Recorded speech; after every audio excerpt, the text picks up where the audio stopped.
It is the day before National Signing Day, and most of Nebraska's players are already signed. So, why is Husker 24/7 convening here to talk to you about what is coming on Wednesday? Because there's still news. There's always news. There's always recruiting. And because we're 24/7, what else do we do? Welcome in. I'm Mike Schaefer, joined by Michael Bruntz, Brian Christopherson, National Signing Day Preview Show 2024. Gentlemen, are you fired up for tomorrow? Do you have the brunch? Do you have like all the coffee like ready to go, set out? Like I don't know how many pots you go through now. I don't even know if pots is the right term. I don't know what goes higher than pots in coffee. But do you have that? Are you going to be ready for this day that is ahead here? The second signing day, you roll out of the rack a little slower. Like there's not this frenzied it's like bonus signing day now. Um, Can I so I offer a don't know. There's comparison? not the same sense of urgency, which means there's less coffee. I think. I Here's my comparison for what second signing day is. It's when you have like that third family Christmas with one of the sides of the families, and it's usually like 2 or 3 weeks removed from actual Christmas. And like you're all getting together and you're exchanging gifts, but it doesn't feel like Christmas, and it feels sort of forced, is the word. But you have good memories associated with the times where it didn't feel that way. And the kids are running around and acting like it's the same thing as it's always been. But in the back of your head, this is not the deal. Is that a fair comparison?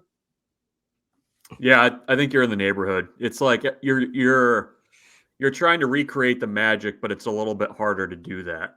Like you're probably gonna end up with some more socks, which is nice, but it's not the same, and you're probably having to fit it in between like work and things like that. So I think you're onto something there. Yeah. BC, what fascinates me, BC never covered a 1 year only signing day with Husker 24/7. When he Mm. joined, it was the first year of the double signing day. So we've Was it really? we never got the experience of what BC would be like on a day in which everything was slated to happen all at the same time, and all of your commitments needed to make it there without being lost, or shipwrecked, or whatever analogy we want to use before you got to that signing day. Yeah. I didn't know that. When did that 2018 class, so Okay, you're December. right. So Scott Frost's first off season. Okay. Your first year with us was the Bob Diaco year, which is Yes. how everyone remembers it. BC leaves to go to join Husker 24/7, and Bob Diaco joins Nebraska. Those two things are linked Yeah. forever. Thank you. Yeah, thanks for attaching me to that. Yeah. So well, I guess that's kind of a bummer. We didn't get to go through one of those traditional February deals because I like tradition, like Fiddler on the Roof and stuff like that. But yeah, I the one I remember most. You're probably going to ask this question, but all right, you go ahead. Just ask what you want to ask. I don't want to interrupt. I don't want to intercept, like step in front of a pass here and try to get a pick six Okay. before I should. We'll get the banterish stuff out of the way before we dive into what Nebraska has at stake tomorrow. But I was planning to ask these gentlemen, what memories do you associate from the time where Nebraska just simply had the one signing day? Is there one in particular? Is there a signee or a signing ceremony or a day in particular that you remember above others? And so I will now throw this at Brian Christopherson, who seems very interested in this question and might have an answer ready to go for us. It's attached to you, and I don't really want to say the prospect's name, nor can I necessarily think of the name. The night before, Oh, I remember. And yeah, I can give the name. then the night I get choked up thinking about it. It was an emotional night, and the night before signing day, did you report? You reported correctly that somebody wasn't going to be in the class, right? Is that what it Yes. was? Yep. And so I was at the newspaper at the time, and you were first on it. You got the little scoop he wasn't gonna be in it, and so I was trying to track down at like 11 p.m. on Tuesday night or something, if that was accurate. And the kid gave me a different answer, I think. And so I think I reached out to you guys or someone, and I was like, hey, just so you know, I believe Schaefer's story, and I know it's right, but this is just what the kid said. So here's what it might be in print, but it's like it's not a jab at you that you're wrong and trying to do that. So that's one I remember. And I also remember, I can't even say his name, but Owamagbe, Oji Hijua, and how badly they wanted him. And then I thought they were going to get him. And they ended up picking UCLA. And I kind of remember Bo going in on him a little bit for picking UCLA, like a little more than coaches normally do for a guy. Yeah, Picking that was another the school. 2010. Yeah. It was the 2010 signing day.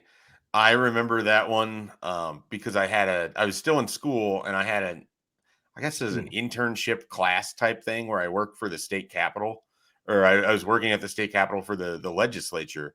And they had these jobs where basically like senators would put their call light on and they would need you to run to get papers from their office or whatever it was. And I'll leave the senator's name off, but he knew that I wrote about sports and we had conversations before, and he saw that I was next up in the queue to go help whoever. He puts his call light on. I come over there. He's like, hey, I need you to step outside and get all the information you can on what's going on with Nebraska's signing day right now. They're in the middle of this debate.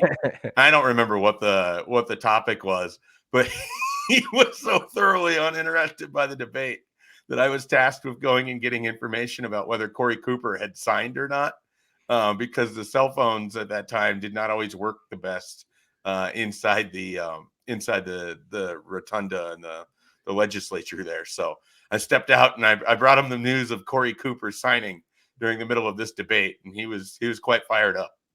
So that's Well, he's a multiple year starter, so yeah, no, the OA decision I think happened in the afternoon. It was like it was one of those where Nebraska had to wait around to find out if this guy was going to be in their class or not, and they ended up not getting him. So you mentioned before, I want to say it was a 2014 class with nope. Bruntz is shaking his head. No, I'm just shaking my head because that was like the class from hell. Like, oh, the 2014 class. Yeah, like that recruiting cycle. I just remember being like, "What are we doing here?"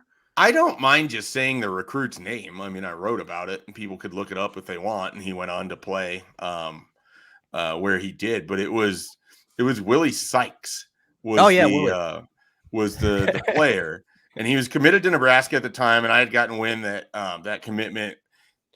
There might be some potential signing day shenanigans, and so I reached out to him, and you identify yourself as a reporter, and he agrees to talk, and as he understands that I'm going to report this, and like this is all very clear, and he basically tells me that he's going to flip from Nebraska to Arkansas because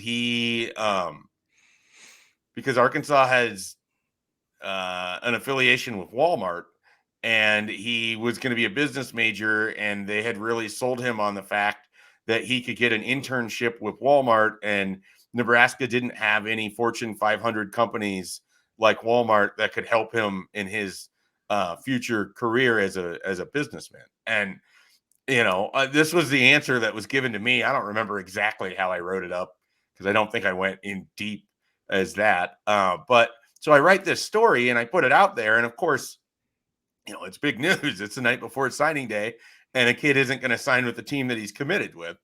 And within 25 minutes, he calls me back and he's like, hey, could you not run that? And I was like, I'm sorry. I mean, it's already out there. He's like, okay, that's fine. And then he proceeded to tell everybody else that would call him that he wasn't, that he was going to sign with Nebraska. Like it was I felt terrible because I had pretty much made clear like what was going to happen. And it was one of those where I don't think he understood how quickly this news was going to travel and how quickly and maybe he thought it was going to be a newspaper story that was going to go up the next day. But yeah, I mean, it was one of those where I felt genuinely bad, but at the same time, we had discussed what exactly was going to happen. And, yeah, and then it just led to this sort of weird weird deal. But yeah, that was Willie Sykes. I don't remember Okay, the yeah. exact class. I think it was 2014, but I'm not positive on that. Yeah. It's funny sometimes the 11th hour, like, hand wringing over certain players and stuff that goes on. And it's like, I mean, it happens to be because of the timing, not so much that that player was going to be like a great player or anything, but I do remember that one. And I also remember when we weren't working together yet, calling Bruntz about a particular recruit's coach that I was trying to, Same class. was it the same class? Yeah. I was trying to reach a coach for You guys were working together before you ever worked together. It was Chris Jones. That's the beauty of it. Chris Jones. Oh, yeah. It was. Yep. Down in Jacksonville. And Coach Geis. what was it? It was a lowrider. He had a lowrider ringtone. And I called the number I thought was the coach, and I just needed affirmation that was accurate because no one answered or something. So I was like, Bruntz, this doesn't make sense. This guy who's the coach is his ringtone lowrider, and which it's fine, but I was just a little surprised. And he's like, oh yeah, that's him. So yeah, that must have been a fun class to cover. I'll have to go back and look at all the names that were in it. Fun's a word. DeAndre Wills. That was the same class. Yeah. Remember that? Oh man. That was the trio from Louisiana. There was a lot going on that year. I think that was also the Terrell Clinkscales recruitment too, if you remember that one. I think that might have been the next year because that was no, you're right. That was that same year because that was they had the defensive lineman from New Jersey. They ended up losing to Ohio State after Bo swung the hat and said, if you want to fire me, fire me. And it looked like he was maybe on his way out, and teams started working on Nebraska's commitment list. And one of the guys to jump was that New Jersey defensive lineman, who I think he was a public commit at that time. I can't remember the name. There's too many of them. But yeah, I mean, signing day has definitely been rife with different things going on. And even it's still true even with the early signing period. But that one day event always felt like just an absolute battle. Like I remember I would be getting up at like 4 a.m. We would have these like big long profiles written or different things that we would post when guys would sign. It wasn't as simple as it is now where schools have the graphics and everything that go up right away that basically just alert you to this is happening. So you'd be sending all of these texts to try to confirm with the kid or with mom or with coach that the NLI had been sent off. And, sometimes you would have a parent that would tell you yes, and the coach would tell you no. And it was, I don't really miss the single signing day. And it's a lot easier now in the way that social media has made it than it was necessarily in 2013, in 2014. So Bruntz, you have any signing day specific memories? Well, that 14 class, that was the Travell Dixon class too, where he very late before signing day, like at 2 a.m, decided that he was going to go to Nebraska. I'm trying to think if there's any others that really stand out. That class, that one was a battle. I felt like there was it the year before that where they got like 13 commits in the span of like 30 days. I think the 13 class that was where the best one of those ended up being Kevin Maurice, I believe.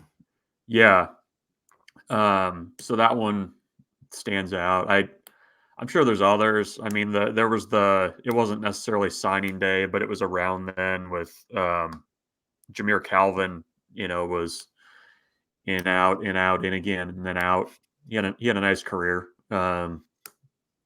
for Washington State and later Mississippi State, but I don't know.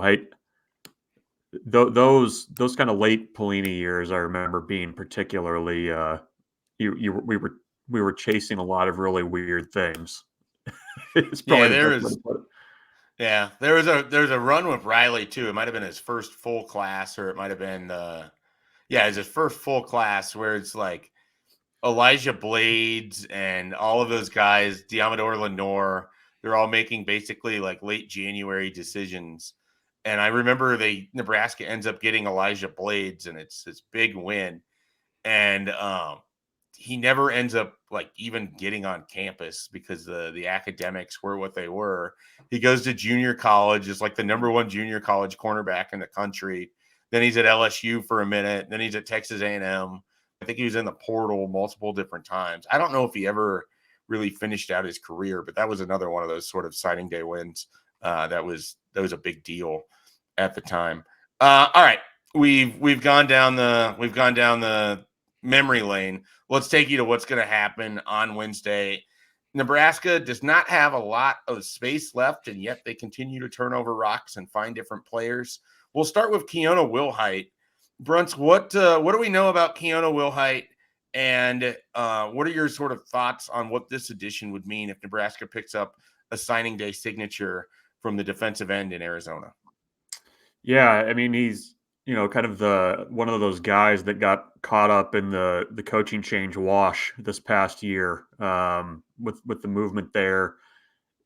In particular, I think guys that were committed to Washington, I think there was a little bit of hesitation to just kind of go along with what with Fish and his staff there.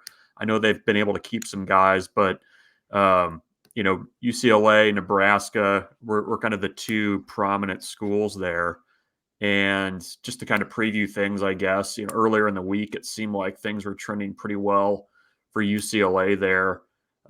Then you have the news come out midweek that Chip Kelly's been linked and actively interviewing for a number of NFL offensive coordinator jobs. And, I think that kind of came at a time when, there was still a decision to be made. So, Nebraska hosted him for an official visit.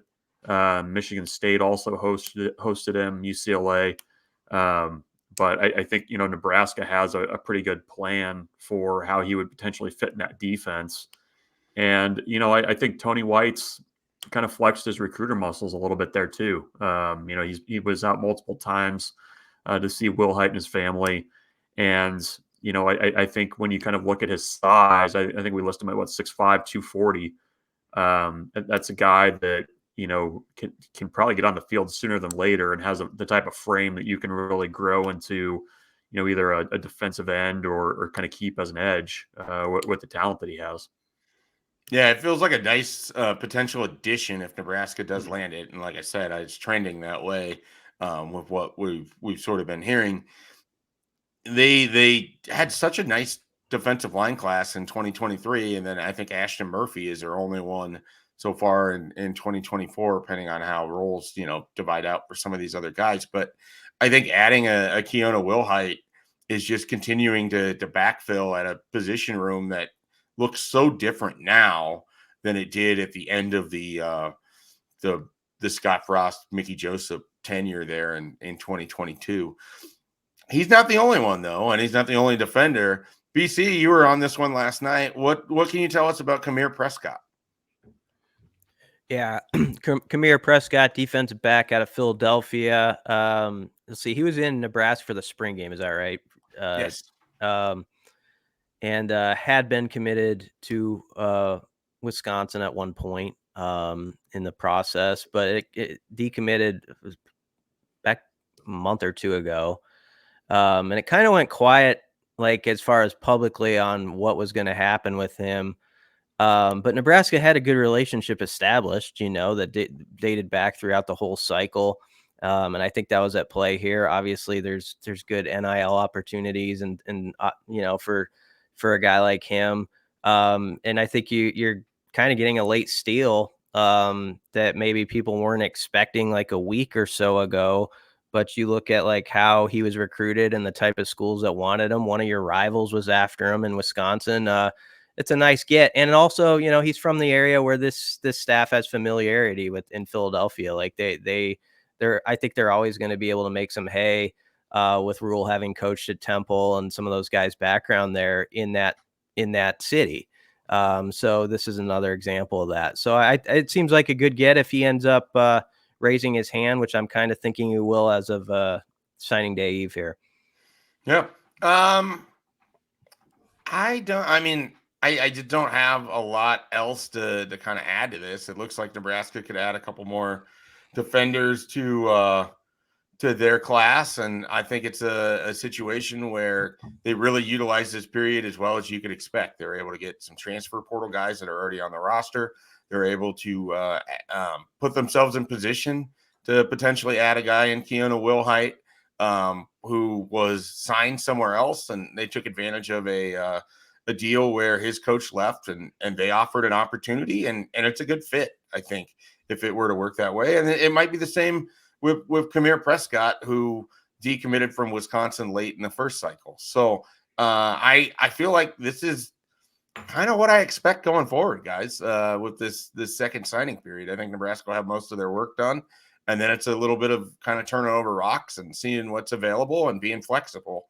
And I think that's something that they're going to be able to do pretty well. It feels like they never stop with recruiting, which is a really nice thing when we just spent a lot of time talking about how they signed like 30 guys in 31 days or whatever it was, or got however many commitments it was in the month of January in 2014. Yeah, I mean, and the thing is too is I think whenever you kind of get Nebraska's getting to this point, I think they're almost there. But when you get to a point where you're not having to, really go hard into the portal to kind of paper over roster deficiencies, it really does kind of make this January open recruiting period more about what you can do for future classes and kind of setting the table to where the ball gets rolling down the hill a little bit earlier. I mean, you've done evaluations on guys that are towards the top of your board. You've kind of gotten a feel for where guys are at with their recruitments early on, and you kind of start making those offers. I mean, that's the benefit to having continuity and having a roster that you're trying to build and develop rather than just kind of filling holes with the portal. So, you didn't see much attrition in the offseason. And, I think Nebraska's been pretty smart about filling needs. I know, Brian, you were asked about this on a radio show this morning about, was there any area that they really didn't address or get better at in the offseason? And I think they've done a pretty good job of addressing most areas, kind of coming off of last season and what they've done over the last couple of months. Yeah, I think so too. I mean, receiver was the big one, and then when you get those portal additions with Banks and Nair, made everybody feel a little bit more at ease. I mentioned linebacker because I do think people are still kind of wondering like what it looks like. Not so much at the jack spot, but your more traditional middle backer with Reimer and Henrich gone. But they've got interesting guys in this class that where if one of those first year guys like a McGahee or a Vincent Schaefer's, who it got posted the other day, is up to 215 pounds, has already added 10 since arriving. If one of those guys makes a push, you could feel okay about your two deep there. But all in all, on paper, you'd have to say they as Bruntz says, check the boxes for the most part with stuff.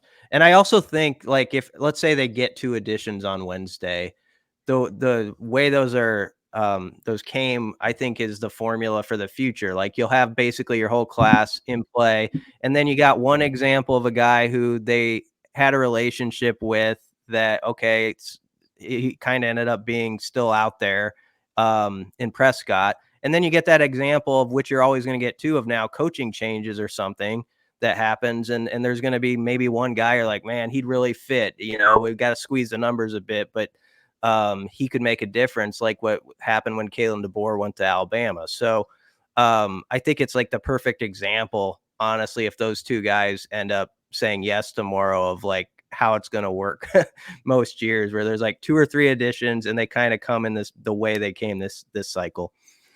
All right. I didn't prepare you guys for this, and I'm famous for doing that. We're going to finish now, kicking it forward just slightly. And we'll have more time to do this, of course. But I want you to call your shot now. Who is someone not committed to Nebraska for the 2025 cycle that you think will sign in the 2025 class? Not obviously, you can go wherever you want with it, but give me one name. Michael Bruntz. I'm trying not to go with a local guy because I feel like that's kind of cheating a little bit. It's also hard to just throw it out there with somebody too. You don't know what's going to happen. But yeah, I think we'll see what you can do here. I think Nebraska keeps Christian Jones home. I think Okay, that look at that. I think they You went keep with a him local home. guy, top 247. And the other, I'll give you one regional There we guy. go. Here you go. I think Nebraska will be in it for a while. I don't know if he's going to ultimately say yes, but I think they're going really hard in the paint right now for Corey Sims, wide receiver out of St. Louis, Nebraska legacy. I think he's towards the top of their board for wide receivers, and I think he's at least a guy to watch. I mean, I think with the amount of energy they're expending on recruiting him, I think he's worth keeping in mind. BC, you got a name? Sure. I mean, I think first off, I do think they're going to largely clean up locally with whoever they offer. Right? Because what I think they're doing so well at is getting ahead of the game with how many people are treading into Nebraska's territory from other programs, looking at prospects. The Huskers are not responding so much to what others do as I think they did in previous staffs, as they're setting the tone with offers. And so I think that's going to serve them well.